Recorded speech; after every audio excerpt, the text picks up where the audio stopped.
Damla bunu kustu qadimki ısırık siyaqti qilib turib tutsa dag'i bo'ladimi? Foydasi deymi? Bu qisni tutatish yo'li bilan ham foydalansa bo'ladi. Sehr odamga har xil yo'l bilan qilinadi. Sehr odamga har xil yo'l bilan qilinadi. Ba'zilar masalan isiriqqa sehr qilishadi. Bo'lmasam atirga sehr qiladi, odam chachadi mana shu narsani. Isiriq masalan hidatiladi. Odam atir chachganda shu narsa odamga hid bilan kiradi bu narsa. Hid bilan kiradigan sehrlar ham bo'ladi. Sehrning turlari ko'p. Shulardan bittasi mashmum, ya'ni hidlatilgan sehr deyiladi. Buni odamda bu hid bilan kirgan sehr xosatan mana bosh mintaqasida ko'proq joylashadi. Ya'ni isiriq bilan shunaqa atir shunga bir narsalar bilan sehr qilingandan keyin sepilganda bu odam hidlaydi. Hidlaganda albatta bu hidlangandagi sehrni mana shu qisni cho'qqa solishligi bilan yoki qizib turgan narsaga mana shu qisni olib shu manavi parashok maydalangan qisni olib bismillah deb shu qildan ustiga bo'lmasam cho'qqa soladigan bo'lsa bu qadimgidek tutaydi. Tutaganda mana shu narsani shu odam hidlash kerak. Qattiq shu tortib shu burun qismidan qattiq dimog' miya qismiga tortib shu narsani hidlashligi yoki ruqiya eshityapti. Bir odam ruqiya o'zi o'tirib Qur'ondan, telefondan, bo'lmasam DVDdan ruqiya oyatlarini eshityapti. Eshitayotgan mahalda yana ham yaxshiroq bo'lishligi uchun mana shu qisni tutatib qo'yadigan bo'lsa, juda ham bu narsa foydali bo'ladi. Chunki mana siz o'zingiz bir manaqada aytdingiz, domla buni hidi yoqimli ekan dedingiz. Buni payg'ambarimiz davrida atir sifatida ham foydalanishgan. Shuning uchun buni hidlatilgan mahalda ayollar o'tirishligi mumkin emas. Buni hidi ayollarga kiyimiga o'rnab qoladi. Ko'chada yo'lda yuradigan bo'lsa, albatta uni hidi oldidagi odamlarga ta'sir qiladi. Shuning uchun buni hidlatilgan holatda tutashligi ayol kishilarga mumkin emas. Faqat erkak kishilargina narsani hidlab shu narsadan foydalansa bo'ladi. Tabiat uyda o'tirsa, uyda bo'la turamiz-da bo'laveradi. Uyda bo'lsa bo'laveradi. Hali keyin odatda ko'cha o'tirmaganlar bor. Yo'q, ularga bo'lmaydi. Endi biz bu aytayotgan narsamiz Allohdan qo'rqqan ayollar uchun buni payg'ambarimiz davrida bundan xossatan atir sifatida foydalangan. Masalan, chunki hidi shirin bo'lganligi uchun har tomonlama.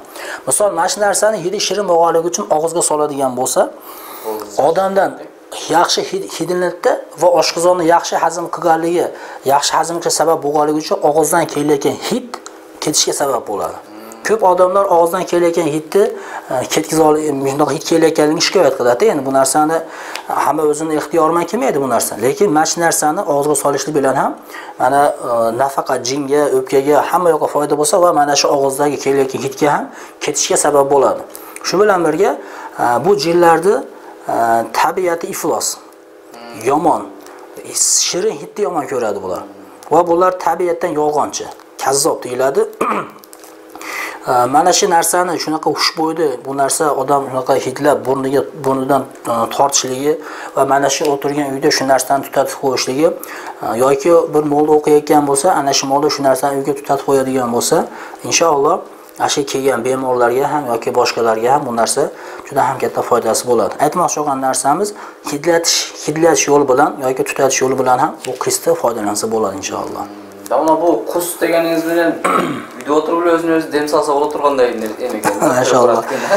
Alhamdulillah, payg'ambarimiz olamlarga rahmat qilib yuborilgan payg'ambarimiz shunday bir narsalar bizga ta'limotini berdi.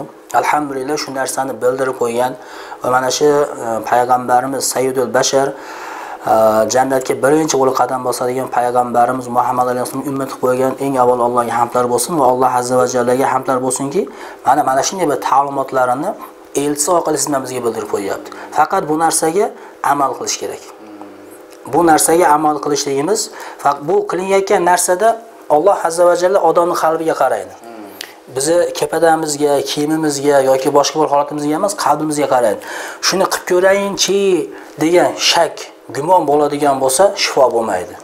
Moldaga borib ko'rayinchi deb gumon shak bo'ladigan bo'lsa, shifo bo'lmaydi. Qur'on oyatlari shifo.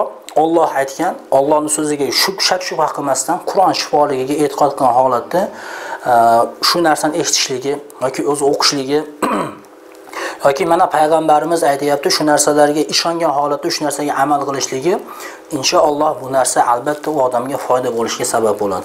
Har bir narsada birinchi e'tiqod masalasi ishning birinchi turadi. Ishongan holatda qilish kerak. Shuning uchun oyog'im Alloh taolo shu narsani sevib chiqiladi degan yaqin ishlar bilan sifat yo'sa chittaq ne qilish kerak. Qarang, mana har tomonlama bu narsani har qanaqasiga ishlatish mumkin. Har qanday yo'l alhamdulillah Alloh taolo bu narsani bizga bildirdi. Men buni bilib olgandan keyin damla ko'rishlar sizning nomeringizni yerga javob qilib qoladi. Alhamdulillah. O'zlari deb solib, o'zlari bilan o'zlari ayirib tushuntirib qoladi. Alhamdulillah. Shu odam o'zini o'zi ruhiya qilib qolsa, o'zini o'zi uy bulasini qo'rg'ab qolsa va mana shu odamda jin shayton uzoq bo'ladigan bo'lsa, u odam Allohga yaqin bo'ladi. Alhamdulillah. Alloh razı olsun.